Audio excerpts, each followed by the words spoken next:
también la transmisión de un potencial de una neurona a otra, ¿no?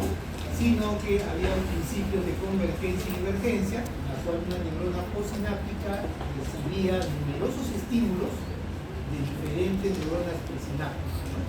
Y que cada botón, el estímulo de cada botón terminal, más que generar un potencial de acción, generaba potenciales electrotónicos, o sea, pequeñas despolarizaciones o hiperpolarizaciones de la membrana que por fenómenos de suma espacial o temporal iban a determinar si a nivel del segmento inicial o del primer nódulo de Rambier, sea una neurona motora o sensitiva, se alcanzaba el potencial de acción, ¿no?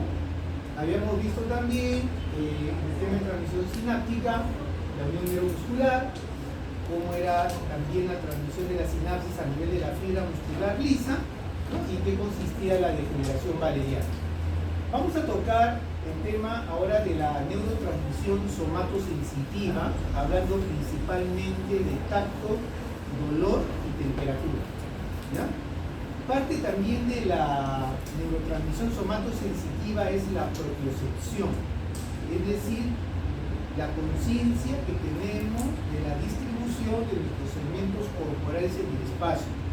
Pero la parte de propiocepción, por estar involucrado el uso muscular, vamos a verlo cuando hablemos del control de la postura y movimiento y sobre lo que son los reflejos, ¿sí?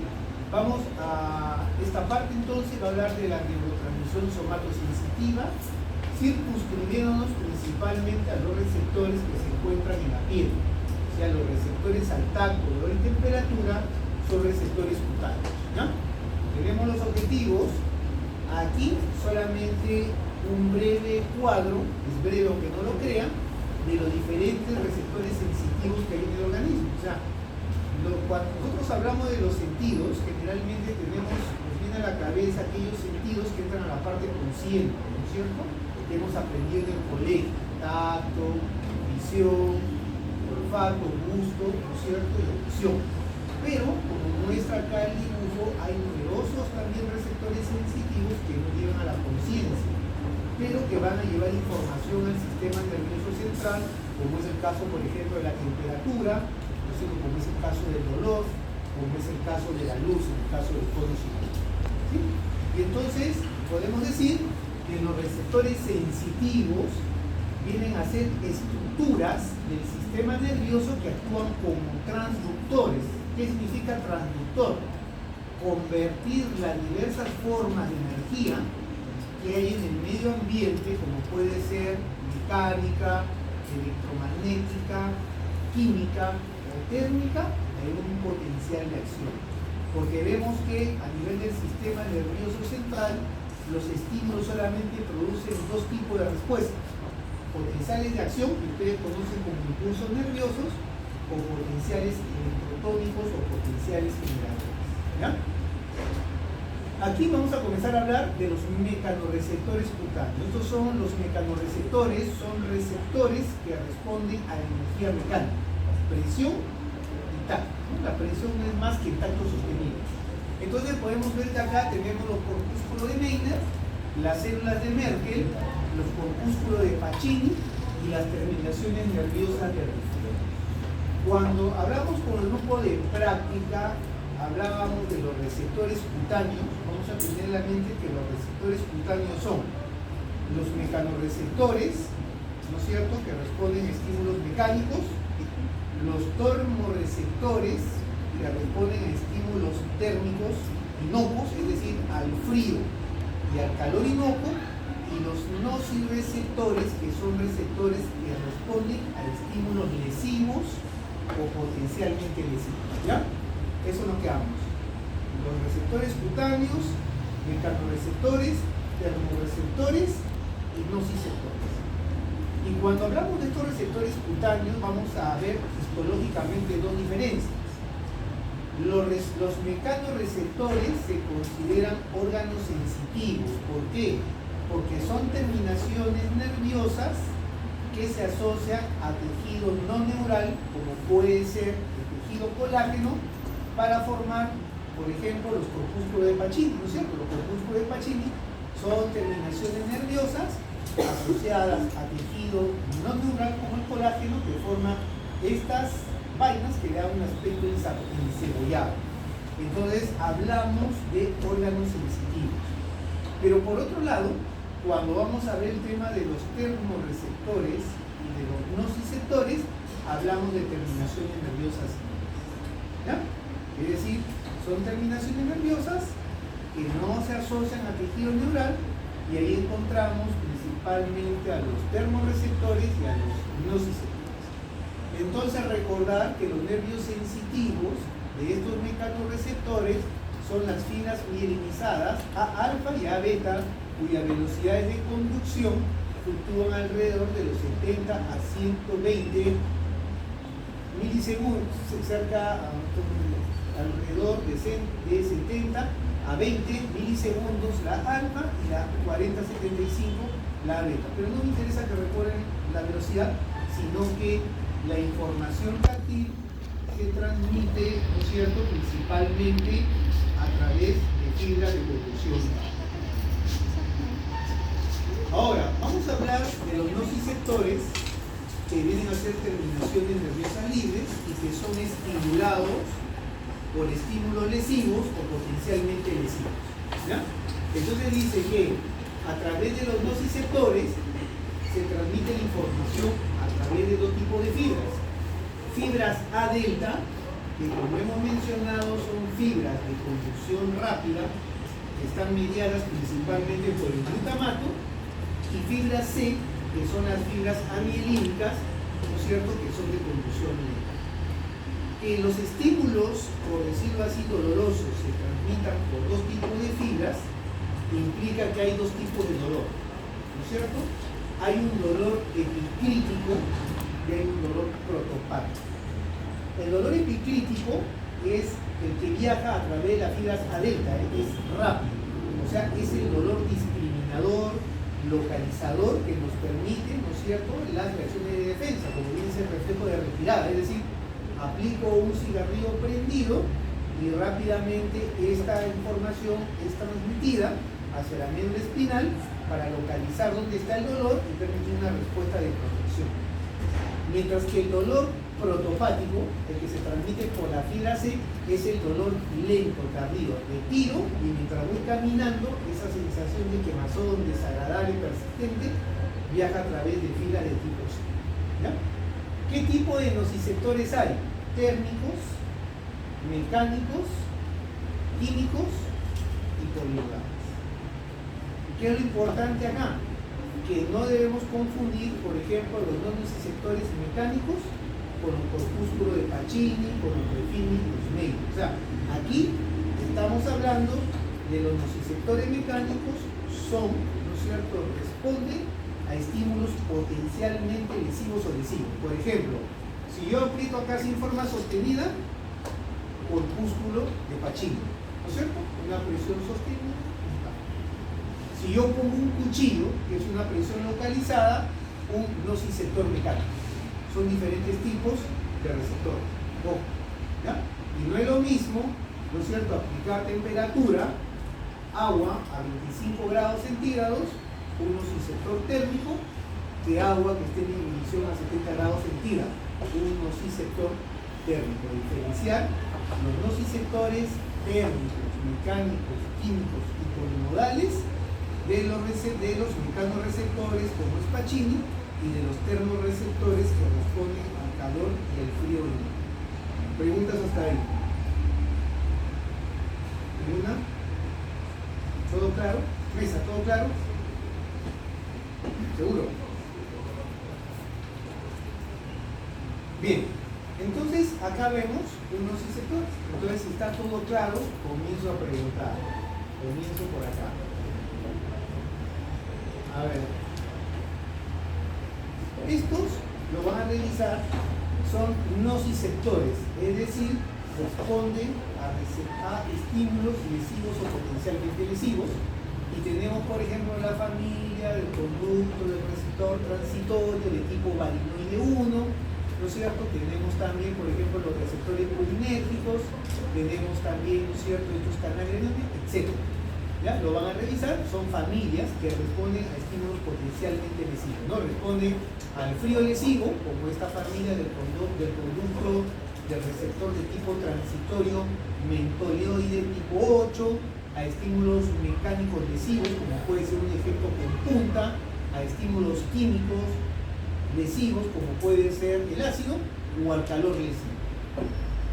Como les he mandado a leer, a ver, aquí encontramos una terminación nerviosa libre. Esta terminación nerviosa libre, a ver, ¿a quién pertenece?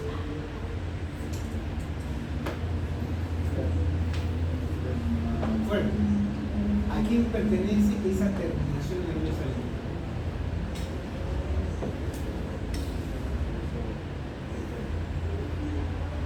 ¿Ya? ¿Pero a quién? ¿Quién forma el sistema nervioso periférico? Vamos a preguntar, a ver. ¿A quién? Entonces, para indicarlo, Aredas, ¿las vías sensitivas son ascendentes o descendentes? ¿Aferentes o eferentes? Aferentes. ¿No es cierto? Van a ser sistemas nerviosos. Bien. ¿Qué vías sensitivas les he dicho que deben aprenderse? Las dos principales.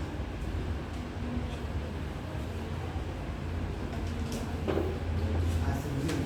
O sea, la vía piramidal es descendente o ascendente. La piramidal. Descendente, ¿no es cierto? ¿Por qué?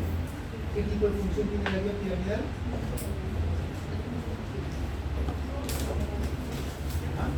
Función, ¿no es cierto? Entonces, de la piramidal, ¿cuáles son las dos vías sensitivas que deben ser siempre acordadas?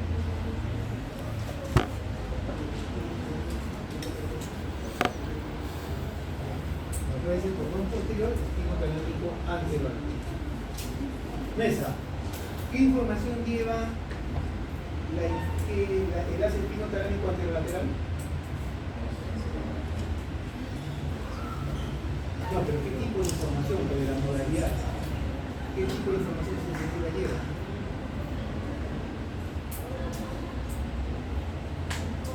¿Qué es un virus? ¿Qué tipo de información lleva? El enlace espino talámico anterolateral.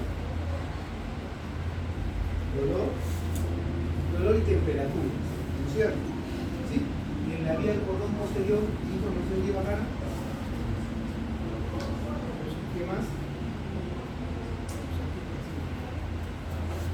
Perfecto. Hasta ahí vamos a subir. Sigo por acá.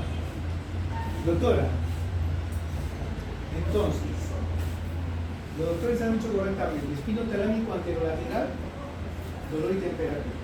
Cordón posterior, tacto, presión y propulsión. ¿Cuántas neuronas constituyen las vías sensitivas? Por ejemplo, si hablamos de la vía piramidal, que es descendente, mucho que son dos neuronas. La primera neurona motora, que está en la corteza, la segunda neurona motora, que está en el asta anterior y la sustancia gris de la médula. Ahí fallamos la coda, porque después dice, no, si está en la parte dorsal. Entonces, ¿cuántas neuronas constituyen la vía sensitiva? El enlace espino talámico anterolateral, esquemáticamente, ¿por cuántas neuronas está constituido?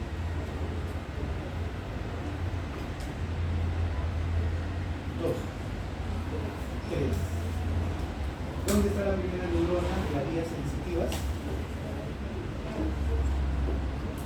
En el ganglio de Pino.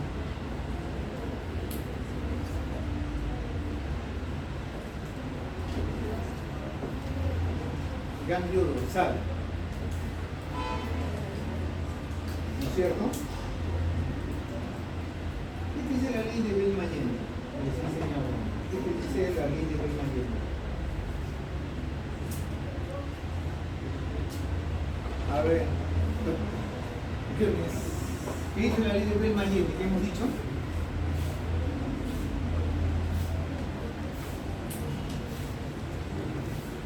Termina acá. Doctora, ¿qué dice la ley de Bell-Mayenne? ¿Recuerdas? Había una ley de neurología. ¿Qué decía?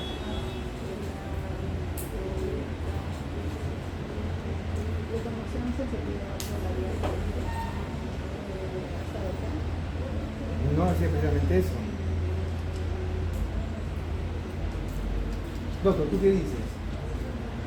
Creo que te muestro que quieres participar.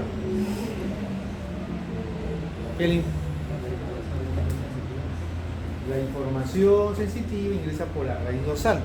Entonces la palabra que te faltaba, doctora, era la primera neurona sensitiva, está en el ganglio de la raíz dorsal. ¿No es cierto? Sigo atrás. Doctor, ¿dónde? Atrás. ¿Y dónde está la segunda neurona sensitiva? La tercera neurona sensitiva de las vías sensoriales, ¿dónde está? Perfecto. ¿Cierto? Lo que variaba era la posición de la segunda. ¿No es cierto? Que cuando hablamos, doctora, de dolor y temperatura, ¿dónde estaba la segunda neurona?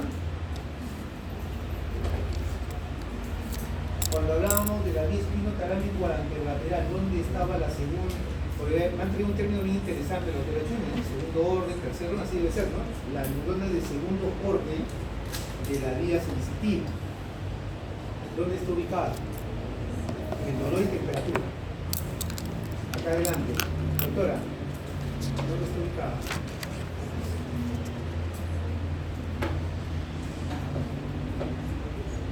Tigre, ¿dónde está ubicada? Doctora, ¿dónde está ubicada?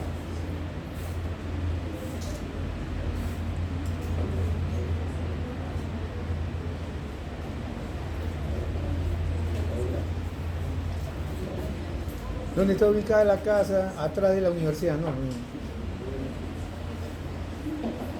Quispe, ¿dónde está ubicada?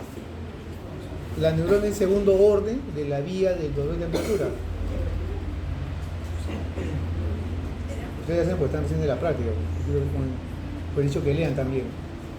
¿Nada? ¿Tu doctora? ¿Nada? Está ubicada en el asta dorsal de la sustancia gris de la... Se lo digo así para que lo digo porque para que se ubique, ¿no? De la sustancia gris de la mieles. ¿Ya? Y en el caso de la vía del cordón posterior, ¿está ubicada en esa? La segunda neurona.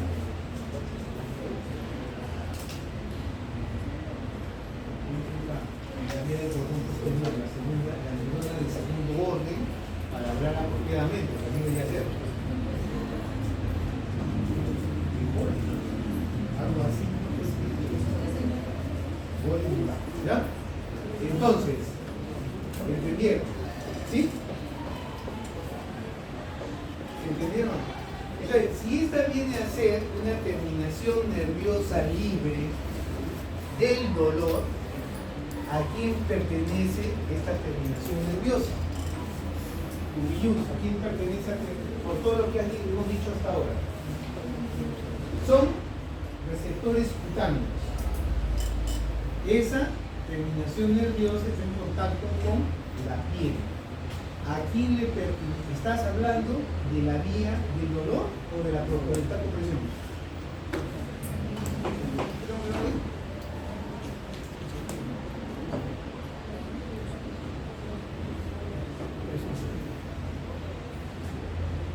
Del dolor, ¿no es cierto? O sea, de la vía espinotalámica anterior. Entonces, esa terminación libre, ¿a quién le pertenece? Según la conclusión a que podemos llegar.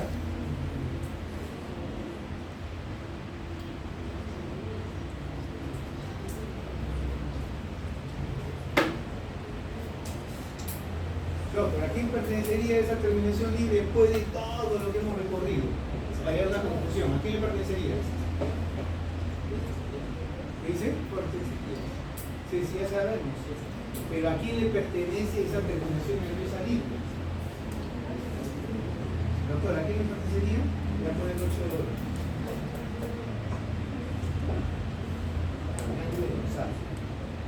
A la neurona, ¿no es cierto?, del primer orden, que está en el ganglio de la raíz, ¿no es cierto? Porque cuando hicimos la clase teórica, yo les dije, hay una neurona que es la pseudo-unipolar. Es una forma especial de neurona que está ubicada en el ganglio de la raíz dorsal. ¿Qué particularidad tiene esta neurona del ganglio dorsal? Que su axón se bifurca y un extremo que se dirige hacia la piel hace la función de dendrita y el otro, la otra bifurcación que hace el papel de axón, se dirige hacia la médula espinal. Entonces recibe información cutánea y es la que la va a conducir hacia la médula espinal, donde si esa información nociceptiva hace sinapsis con la segunda neurona del asta dorsal, o si esa información propioceptiva se va hacia el muro donde está los núcleos de Golgi. ¿Ya? Bien, esto lo van a leer y es algo más o menos hablando de los termorreceptores, ¿no es cierto?, que viajan a través de fibras A delta y de fibra C, en tanto que los receptores al calor inocuo solamente lo hacen a través de la fibra de tipo C. Y hoy usted ya sabe cuál es la velocidad de conducción. Los puntos más sensibles al frío son 4 a 10 veces más numerosos que los sensibles al calor, que el umbral para la activación de los receptores al calor es 30 grados y la velocidad aumenta a medida que la temperatura de la piel se incrementa a 46 grados centígrados. Los receptores del frío están activos a temperatura de 40 grados centígrados, pero luego aumentan su velocidad de descarga conforme la temperatura de la piel va descendiendo. A medida que disminuye más la temperatura de la piel, la frecuencia de carga de los receptores se reduce hasta que la temperatura llega a los 10 grados centígrados y por debajo de acá se desactivan los receptores y es por eso que el anestésico es un anestésico local. ¿Qué me interesa? Que los termorreceptores al frío inocuo son distintos, o sea, los receptores al frío y al calor inocuo son distintos a los nociceptores térmicos, que los receptores sensibles al frío son más numerosos que los sensibles al calor, que los del frío viajan a través de fibras A delta y fibra C, y que de los receptores al calor solamente por fibras de tipo C. ¿Ya? Bien. Preguntas hasta ahí. Ahora, la forma, cómo se genera un impulso de un receptor sensitivo es variable. ¿Ya? Y acá solamente vamos a tomar como ejemplo cómo se genera un impulso, ¿no es cierto?, eléctrico en los receptores cutáneos, principalmente los corpúsculos de Pacini, que han sido los que son más estudiados porque por su tamaño y su accesibilidad. Entonces lo que quiere decir el dibujo es que cuando se estimula un receptor, o sea, usted mantiene presión sobre el potencial, sobre el corpúsculo de Pacini, se produce un cambio en el potencial de membrana de reposo, ¿sí? A medida que no obedece una ley del todo nada, sino que a medida que aumenta la intensidad del estímulo, este potencial generador también aumenta de magnitud. La explicación es que los corpúsculos de Pacini son receptores, realmente son canales de sodio sensibles a la distorsión mecánica. Al apretarlos se van abriendo más. Entonces, cuando ustedes aplican presión sobre un corpúsculo de Pacini, a nivel del primer nódulo de Rambier, de esta terminación nerviosa de la neurona del ganglio de la raíz dorsal, se produce un cambio en el potencial de membrana en reposo que va en relación a la intensidad del estímulo. A mayor intensidad del estímulo, mayor es la magnitud del potencial generador. ¿Ya? Pero no solamente eso, sino que si este potencial o este estímulo es lo suficientemente intenso para persistir después de que la neurona se ha repolarizado, también vemos que la frecuencia de los potenciales de acción en esta neurona del ganglio dorsal va en relación a la magnitud del estímulo sobre el receptor. Es decir, a mayor intensidad del estímulo, no solamente se produce un potencial de acción, sino que también aumenta la frecuencia de los potenciales de acción, porque esta neurona de primer orden, esta neurona del ganglio de la raíz dorsal, sigue descargando una vez que se repolariza. ¿Ya? Esa es la idea principal. Bien. Y aquí vemos, para hablar un poquito sobre la codificación sensitiva, que son los procesos por los cuales un estímulo se convierte en una sensación conocida. ¿Ya? O sea, yo hago así, yo sé identificar una sensación de presión.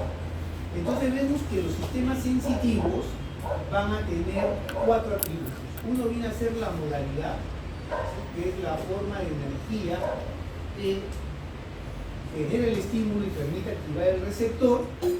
Otro viene a ser la ubicación, es decir, la parte del cuerpo donde se aplica el estímulo.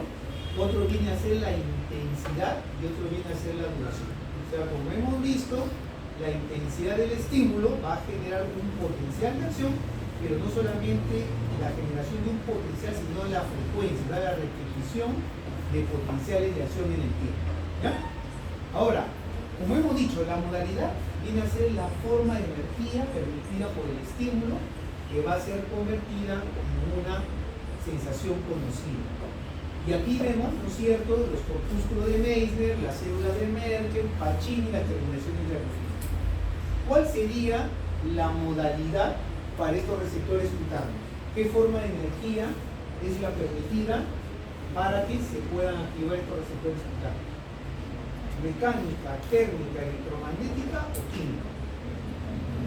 Mecánica, ¿no es cierto? La modalidad, por ejemplo, para los conos y bastones viene a ser la energía electromagnética. Entonces, es el estímulo adecuado que permite la respuesta de un receptor sensitivo. Ahora, tiene que ser un estímulo adecuado, ¿sí? Porque, por ejemplo, los conos y bastones no solamente responden a la luz, responden también a la presión. Pero la intensidad de la presión que tú tienes que aplicar en los ojos para activar los conos y bastones es enormemente alta en comparación a la intensidad que necesita de luz para activar. Entonces hablamos también de un estímulo adecuado, ¿ya? Cuando hablamos de ubicación, que es el sitio donde se aplica el estímulo, hablamos también de un campo receptivo. Campo receptivo significa la zona del cuerpo en donde un estímulo activa una unidad sensitiva. ¿Sí? ¿Y alguien sabe a qué nos referimos cuando hablamos de unidad sensitiva? ¿Qué es una unidad sensitiva? ¿Qué es una unidad sensitiva?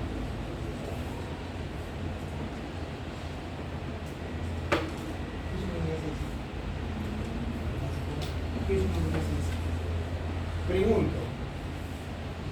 Los corpúsculos de Meissner, las células de Merkel, los corpúsculos de Pacini y las terminaciones de Ruffin son órganos sensitivos porque son terminaciones nerviosas asociadas a tejido neural. ¿No es cierto? ¿A quién le pertenecen, doctora, estos por parte de Kimson, estas células de Merkel y su corpúsculo de Pacini?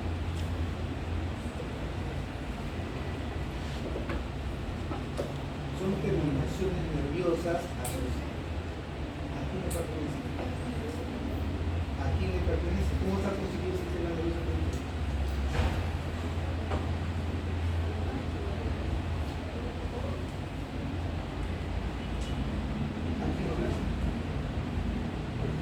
¿A quién le pertenecerían estos órganos sensitivos?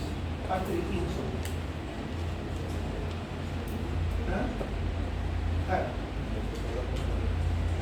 Ya. ¿A qué neurona del cordón posterior pertenecen estos?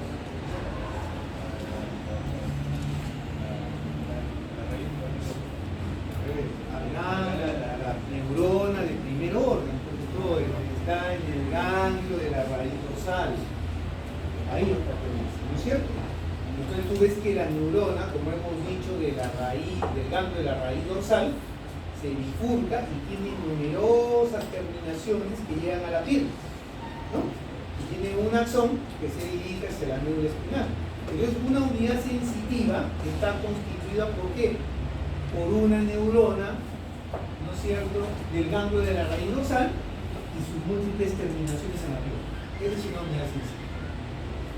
¿Sí? Entonces, el campo receptivo es la zona del cuerpo que al aplicar un estímulo estimulas a la neurona sensitiva y sus terminaciones. En otras palabras, el estímulo tiene que tocar una de las terminaciones para producir una respuesta. ¿Sí? ¿Te imaginas el cuerpo? Tiene numerosos, ¿no es cierto?, terminaciones de neuronas y hay espacio entre ellos, ¿no? Si tú aplicas un pelito entre dos terminaciones, no vas a sentir nada, tienes que llegar a la terminación para producir una respuesta. ¿Sí? Y entonces vemos que, por ejemplo, los corpúsculos de Meissner tienen un campo receptivo pequeño.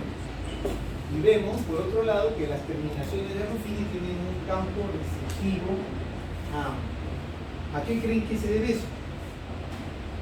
¿Por qué uno tiene un campo receptivo pequeño y otro tiene un campo receptivo más amplio? A ver, Valera, ¿a qué?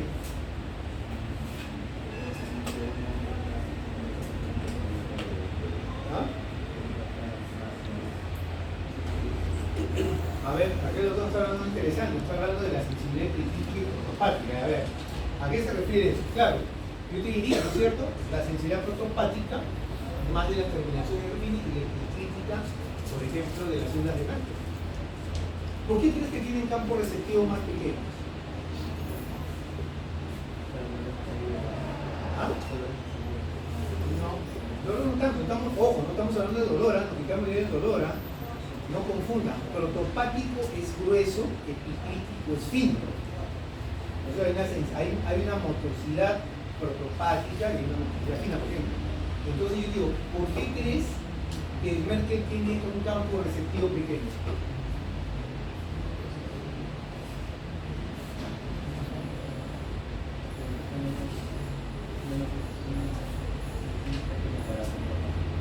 No, ¿por qué crees que tenemos un campo receptivo pequeño? Porque sus terminaciones se encuentran más agrupadas, ocupan menos espacio pero están más juntas. Y al estar más juntas va a ser más fácil que con un estímulo pudiese estimular a esta unidad sensitiva. Te permite una mejor discriminación de dos puntos. Mejor discriminación. Pero por otro lado, Ruffini, por ejemplo, tiene sus terminaciones, abarca más espacio, pero tiene sus terminaciones más separadas. Entonces tiene menor poder discriminativo, ¿no? Porque probablemente pueda ser que el pelito que tú coloques no toque ninguna de las terminaciones nerviosas. Entonces, un campo receptivo más amplio te permite menor poder de discriminación. Un campo receptivo más pequeño te permite mejor discriminación de los puntos. ¿Ya? Ahora, para hablar del tema de intensidad y duración, voy a pasar al siguiente esquema, ¿ya? Acá. Entonces, nosotros vamos a ver acá tres representaciones. El potencial de acción, como hemos visto, o sea, cuando se aplica un estímulo sobre los receptores cutáneos, se producen potenciales generadores, que son similares a los potenciales posinápticos excitatorios que hemos visto. ¿No es cierto? Y si estos potenciales generadores son lo suficientemente intensos, la neurona del ganglio de la raíz dorsal alcanza su nivel de activación y se produce un potencial de acción, ¿no es cierto?, que en el caso del dolor se va a dirigir hacia la médula, hacia la neurona de segundo orden que está en el asta dorsal. ¿Sí? Pero no solo eso, también dependiendo de la magnitud del estímulo sobre el receptor, se produce el potencial de acción, pero también aumenta la frecuencia de los potenciales porque estos siguen descargando. Entonces, acá te representan los potenciales de acción de la neurona de primer orden. Vemos acá su terminación nerviosa en la piel y aquí una aplicación de una sonda de vidrio. Entonces ustedes ven cómo a medida que aumenta la presión de la sonda, va aumentando también la frecuencia de los potenciales de acción. ¿Sí? Entonces, en este caso, la magnitud o la intensidad del estímulo no solamente determina la aparición de un potencial de acción, sino también de su frecuencia. A mayor magnitud del estímulo, mayor frecuencia de los potenciales de acción. Esa idea la tenemos ahí. Pero ahora vamos a ver qué sucede, ¿no es cierto?, si yo aplico un estímulo, pero en lugar de ir aumentándolo sostenidamente, mantengo la presión nada más. ¿No? O sea, acá, pero en vez de irme acá, llego acá y lo mantengo. Vamos a ver acá el fenómeno de adaptación. Vamos a ver que hay receptores fásicos o de adaptación rápida y hay receptores tónicos o de adaptación lenta. Entonces acá vemos lo que hemos visto, ¿no? Un estímulo que alcanza, lo incrementamos hasta determinada intensidad y se generan potenciales de acción. Pero luego, en lugar de aumentar la intensidad del estímulo, yo mantengo el estímulo, mantengo la intensidad. Y vemos que si yo mantengo la intensidad, se produce un fenómeno de adaptación. El corpúsculo de Meissner, incremento la intensidad del estímulo, se me generan potenciales de acción, pero si yo no sigo incrementando la intensidad, sino que la mantengo, vemos cómo el corpúsculo de Meissner deja de descargar, deja de llevar información. Pero por otro lado, la célula de Merkel tiene otro comportamiento. Mantengo la intensidad del estímulo y en lugar de dejar de descargar, sigue generando potenciales de acción. Meissner, adaptación rápida. Mantengo la intensidad del estímulo, se adapta y ya deja de descargar. Merkel, adaptación lenta. Mantengo la intensidad del estímulo, no se adapta, sino que sigue descargando, es decir, sigue llevando información hacia la corteza sensible. ¿Ya? Entonces, estos receptores de adaptación rápida son los básicos y estos de adaptación lenta son los tónicos. ¿Entendieron? ¿Sí?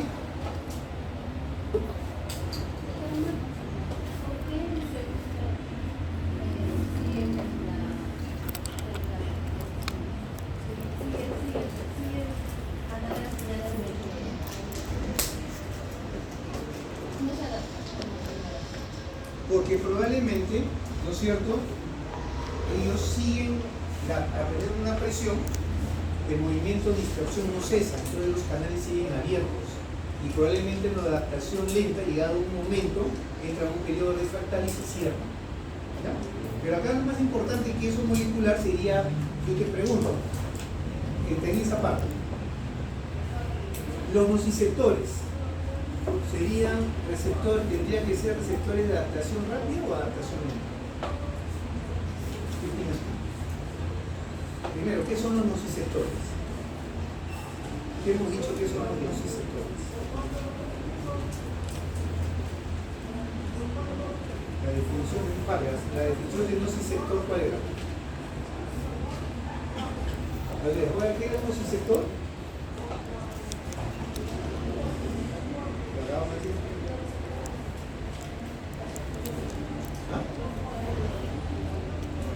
No es dolor, vamos a ver la diferencia. Diferencia entre nocicepción y dolor. Son receptores que responden a estímulos lesivos o potencialmente lesivos. Son de adaptación rápida o de adaptación lenta. ¿Por qué tendría que ser de adaptación lenta? Y no rápida.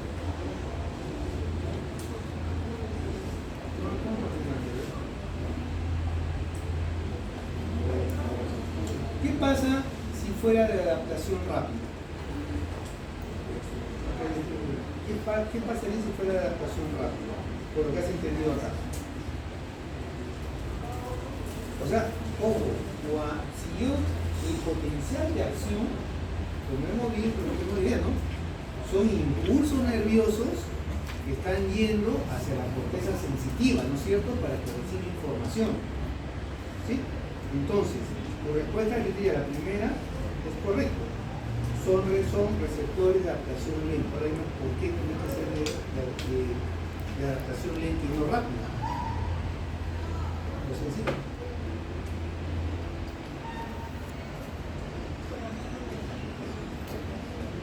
¿No? Es tu opinión, ¿tú qué dices? ¿Por qué tendrían que ser los nociceptores receptores de adaptación lenta? La autora de la primera parte le ha dicho bien, pero le falta sustentarlo. ¿Ah? ¿Y por qué es necesario que se mantenga el potencial de acción?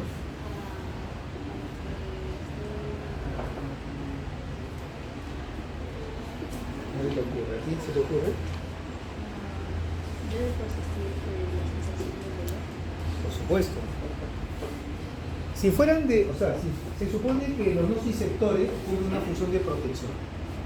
Si fueran de adaptación rápida, o sea, yo ahorita le tengo bronca al doctor, le meto un cuchillazo y sé que si mantengo el cuchillo adentro le va a dejar de gritar, ¿no? Porque le va a dejar de descargar y pasa. No, entonces el nociceptor tiene que seguir descargando mientras esté el estímulo. O sea, la única manera que un nociceptor deje de descargar en este caso es retirar el cuchillo, ¿no? O sea, los nociceptores son receptores de adaptación lenta. O sea, no van a dejar de descargar mientras persiste el estímulo. porque cumplen un efecto de protección. ¿Sí?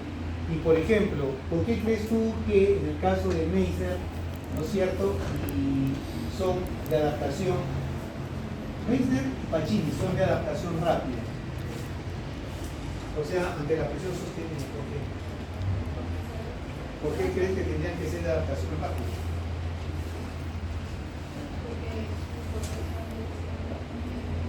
No, pero sea como la del cuchillo, ¿por qué crees, por fines prácticos, por qué crees que tendrían que ser de adaptación rápida?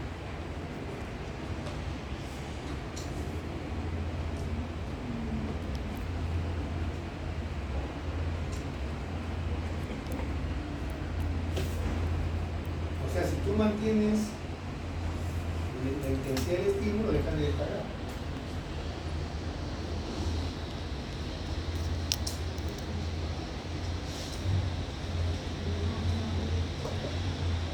¿Receptores de qué son? ¿Qué modalidades las que reciben estos dos? ¿Cuál es? La modalidad de estímulo responde. ¿A qué estímulo responden? ¿A qué estímulo responden estos receptores? Pacini y Meissner. Sí, presión, ¿no es cierto?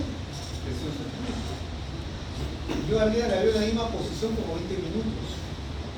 Si los receptores de presión fueran de adaptación lenta, no podrían estar así, sino que está sentada y en un momento mantiene la presión y los receptores de la parte glútea dejan de descargar. Entonces tolera más esa posición. Otra cosa es que pasado 15 minutos y entras en isquemia. Ya no circula bien la sangre, y la isquemia es un método nociceptor que hace cambiar de posición. ¿Se entendió? ¿Sí? ¿Seguro? Alguera, si los propioceptores, entonces, los usos musculares que llevan información de la posición del cuerpo en el espacio, tendrían que ser receptores de adaptación rápida o lenta. A ver, los usos musculares son órganos sensitivos que están en el músculo y son los encargados de llevar información a la corteza sensitiva sobre la posición del cuerpo en el espacio. ¿Deberían ser receptores de adaptación rápida o adaptación lenta?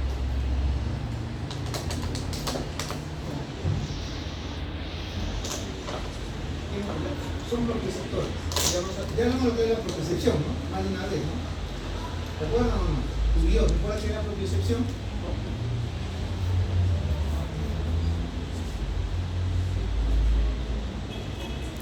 ¿Qué era la propiocepción? No me estoy por ejemplo, ¿no? Doctora, ¿qué era la propiocepción? ¿Recuerdas? Propiocepción. Cuando hemos hablado de las fibras nerviosas, de tipo, hablamos de la necesidad somática, hablamos de la propiocepción. ¿Nosotros qué era la propiocepción? Propiocepción. Una norma caritativa que tiene. ¿Qué era la propiocepción? ¿Recuerdas? Mesa, ¿qué era la propiocepción?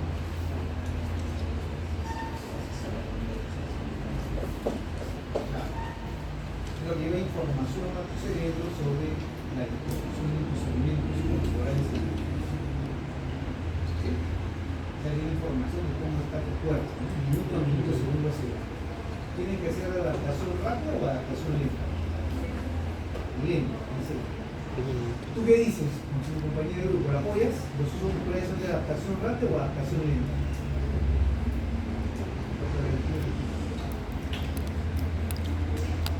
¿Por qué tendría que ser lento?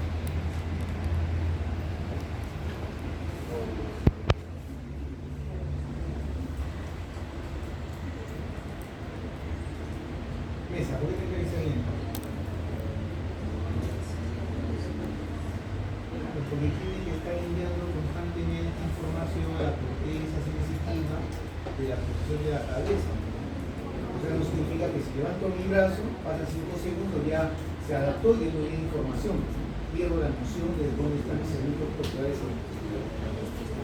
También hablamos de un tema de inhibición lateral. ¿Ya? La inhibición lateral es un fenómeno que permite una mayor discriminación del estímulo. Es decir, si ustedes colocan un pelo que estimula la terminación nerviosa de una unidad sensitiva, inhibe la transmisión de las unidades sensitivas que se encuentran alrededor. O sea, se estimula una neurona sensitiva y ese mismo estímulo, por fenómeno que vamos a ver más adelante, inhibe, ¿no es cierto?, la actividad de las neuronas cuyas terminaciones están alrededor del estímulo, y esa es la base de la discriminación de dos cosas. ¿Ya?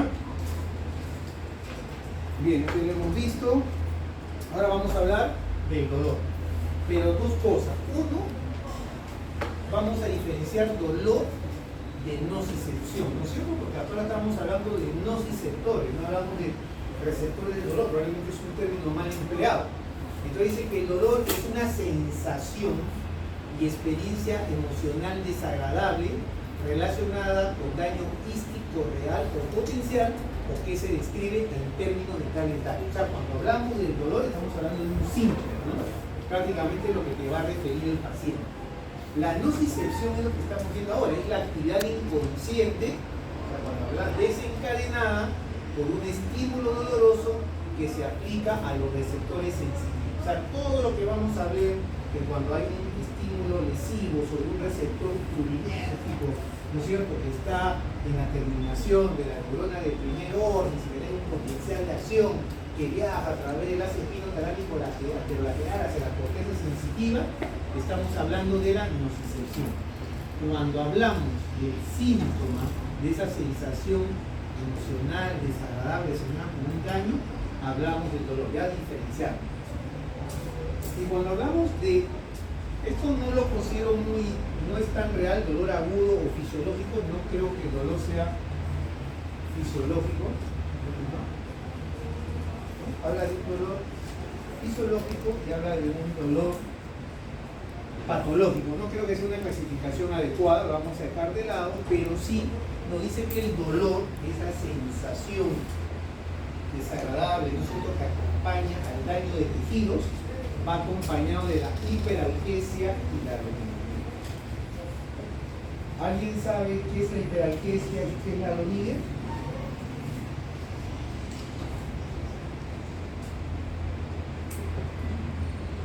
El grupo de la biografía de la próxima semana.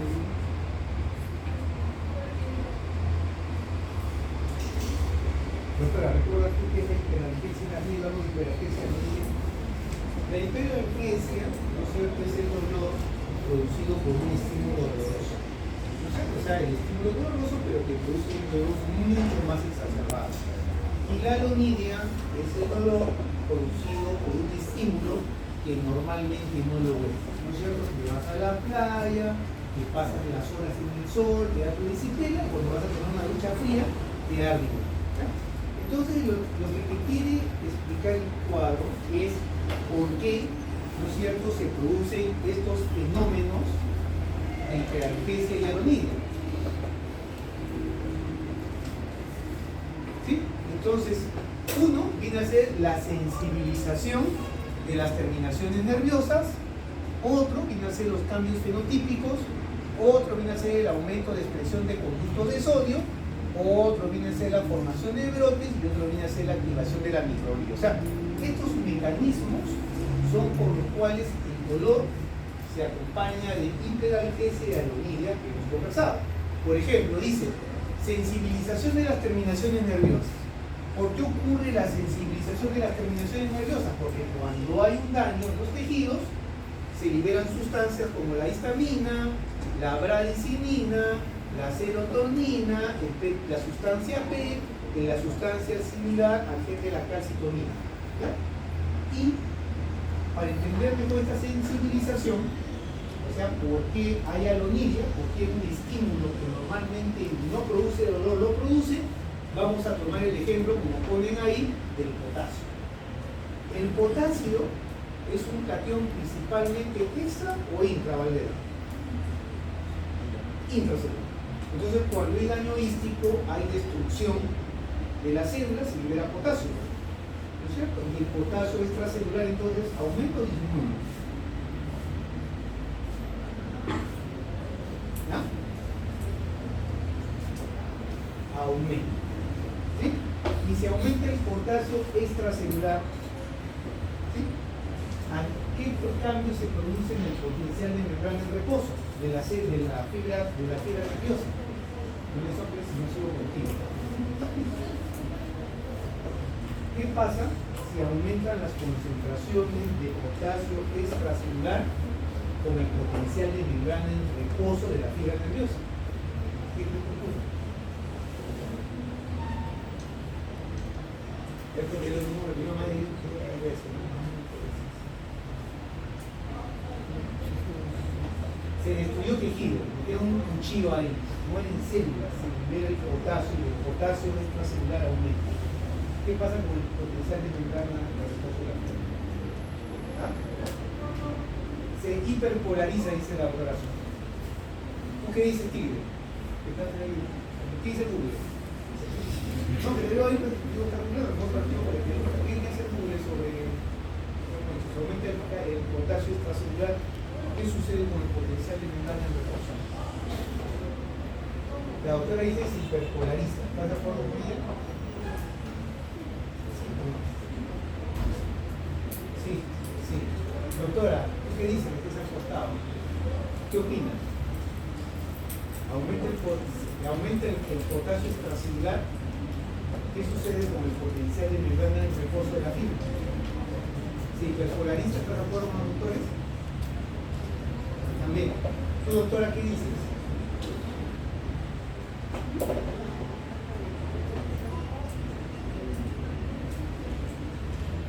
¿Qué significa hiperpolarizar? Cuando dices hiperpolariza, ¿qué significa? De todo lo que hemos avanzado hasta ahora tenemos que entender qué significa cuando hay una hiperpolarización de la membrana. ¿Qué significa hiperpolarización de la membrana?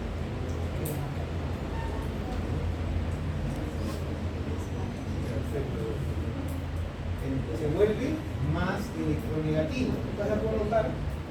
Dice, sí, si aumenta el potasio extracelular, la membrana se va a hiperpolarizar. Al contrario, se va a despolarizar, por ejemplo. O sea, se va a volver menos electronegativo. O sea, en otras palabras, esta fibra está sensibilizada, está hiperexcitable. Un pequeño estímulo le basta para alcanzar el nivel de activación y producir una señal por la vía del dolor. Entonces, estos mediadores inflamatorios lo que producen son cambios en la permeabilidad de la membrana, como dice el doctor, despolarizándola, volviéndola menos electronegativa, más excitable, de modo que pequeños estímulos puedan generar un potencial de acción en la neurona del ganglio de la raíz dorsal y llevarlo por la vía espinotalámico alternativa.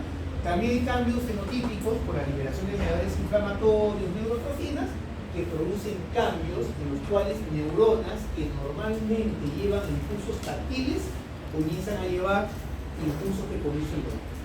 Sería otro mecanismo.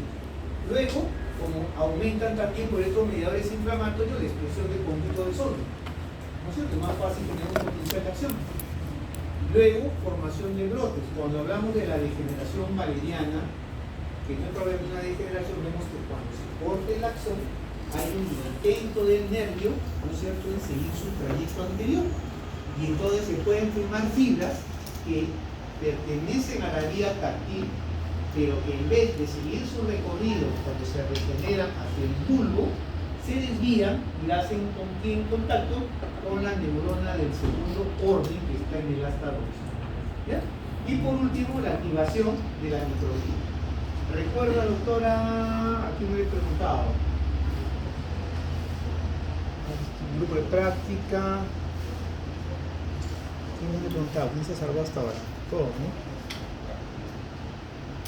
A todos. Doctor, ¿cuáles eran las células de la microglía? ¿Recuerdas?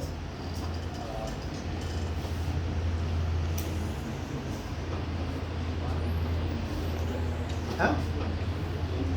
Los astrocitos. No creo que sean los astrocitos. ¿Cuáles eran las células de la microglía, doctor? ¿Recuerdas?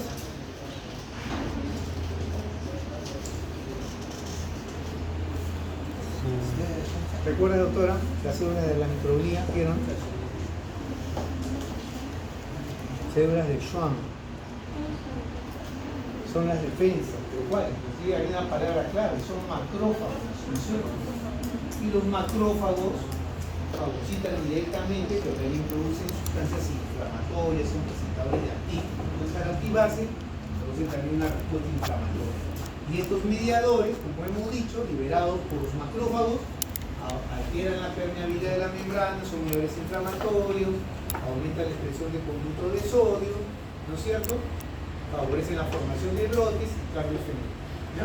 Es una idea por qué el dolor, esa sensación, va acompañada de la hiperalgesia y la aronía, con estos 5 mecanismos. Bien, ahora vamos a hablar del dolor referido, pero antes de hablar del dolor referido, vamos a hablar del dolor visceral. ¿Alguien de acá ha tenido apendicitis? Ahí está, arriba normal. Arriba, ¿cómo es la historia natural del apendicitis? ¿Te das cuenta cómo dicen que los síntomas, cómo fue la respuesta?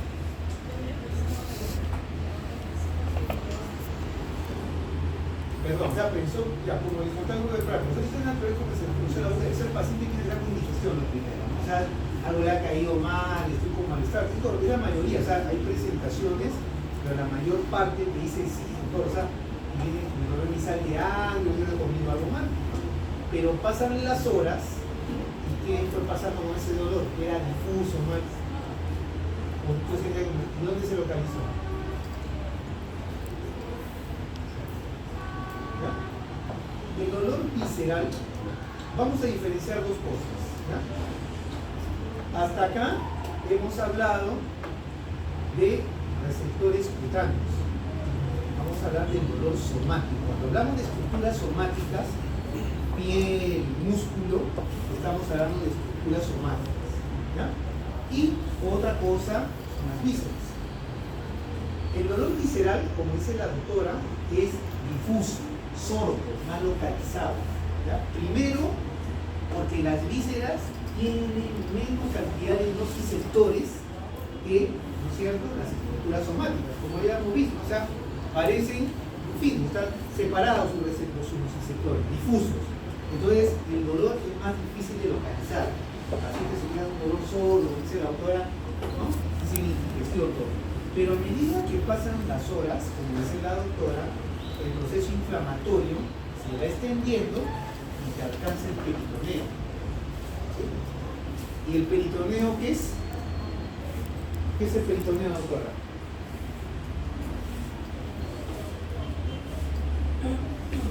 Peritoneo.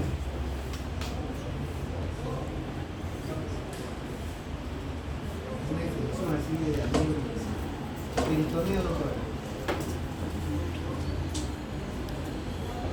Peritoneo. ¿Qué es el peritoneo?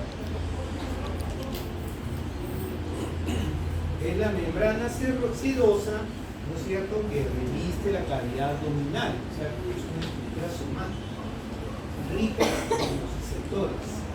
Entonces, cuando el proceso, la dice que no me fue bajando, no, sino que el proceso inflamatorio que estaba en el apéndice alcanza el peritoneo, que tiene rico en nociceptores, el paciente comienza a identificar el dolor en la fosa ilíaca, ¿no es cierto? Es un número, ¿no? Apendicitis. ¿Ya? Las vísceras tienen pocos nociceptores, tienen pocos termorreceptores, no tienen propioceptores, ¿sí? Entonces el dolor visceral es difuso, sordo, poco localizado y encima se transmite por fibra de tipo C. ¿No es cierto? Pero a ustedes como clínicos les va a interesar cuáles son las áreas del dolor referido, es decir, cuando el dolor de una víscera se va a irradiar hacia una estructura somática. El ejemplo más claro, el corazón. Cuando el paciente se infarta, te va a referir principalmente dolor en el brazo izquierdo, no es cierto, en la mandíbula. ¿Ya?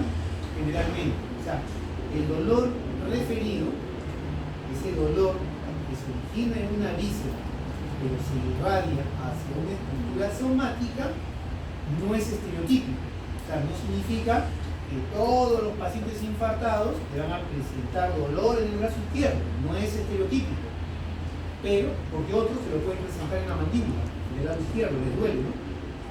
Pero no es al azar.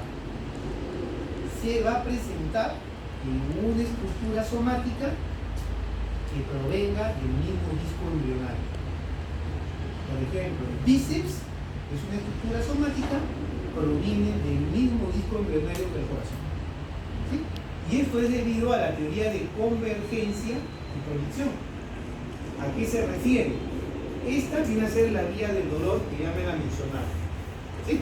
Entonces tenemos una neurona del ganglio de la raíz dorsal y tenemos la neurona del segundo orden de la vía del dolor que está en el asta dorsal. ¿Sí? Hasta ahí vamos.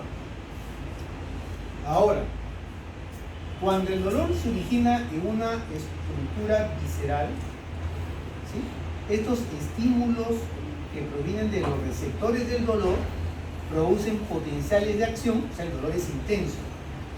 ¿Sí?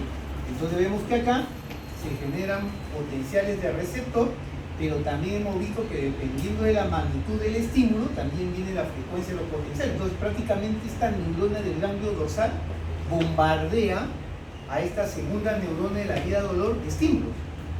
¿Sí? Hemos visto, la intensidad del estímulo también determina la frecuencia de la descarga. Si el dolor visceral es intenso, las descargas son mayores y se produce a nivel de la asta dorsal un proceso de facilitación. ¿Se acuerdan que había un proceso de inhibición y había un proceso de facilitación? ¿Sí? ¿O no? ¿En qué consiste el proceso de facilitación? Es lo que probablemente, ¿no es cierto?, a este nivel descarga tanto, ¿sí?, que estos neurotransmisores producen que a nivel de la neurona del asta dorsal se cierren los canales de potasio. Y eso tiene un efecto facilitador, porque si se cierran los canales de potasio, esa membrana, esa neurona va a estar prácticamente despolarizada, va a estar más excitable. Y si está más excitable, estímulos que normalmente no producen dolor y que provienen de estructuras somáticas también la van a estimular. O sea, este dolor visceral intenso ha vuelto a la neurona del segundo orden hipersensible, y estímulos inocuos que generalmente no producirían dolor, que provienen del estímulo de estructuras somáticas, también la estimulan. Entonces vemos que esta neurona del segundo orden, ¿no es cierto?, del asta dorsal está recibiendo información dolorosa tanto de la víscera como de la estructura somática, no porque hay una lesión en la estructura somática, sino que está hipersensibilizada. Y toda esa información a través del haz espinotalámico anterolateral llega a la corteza. Pero como hemos dicho, en las vísceras hay pocos nociceptores y en la estructura somática es rica en nociceptores, ¿a dónde le va a ser más fácil la corteza identificar el dolor? ¿En la estructura somática o en la visceral? Somática. ¿No es cierto? Es más fácil. Entonces, si me vienen estímulos del brazo izquierdo y me vienen estímulos del corazón, y acá son difusos, poco precisos, y acá está ricamente inervado, la corteza va a interpretar que el dolor viene del brazo izquierdo y no del corazón. Eso se llama la teoría de convergencia y explica por qué el dolor visceral se irradia hacia una estructura somática. Y eso es de importancia para ustedes en la parte clínica, saber a qué estructuras somáticas, que generalmente son de más fácil examen, se puede irradiar un dolor visceral. ¿Claro? Fácil, ¿no es cierto? Entonces, vamos a tomar un receso de 10 minutos, salimos de la clase. ¿Sí? Después de media hasta 5:30. Para terminar, vuelvo a repetir, esto lo tiene que tener en la cabeza.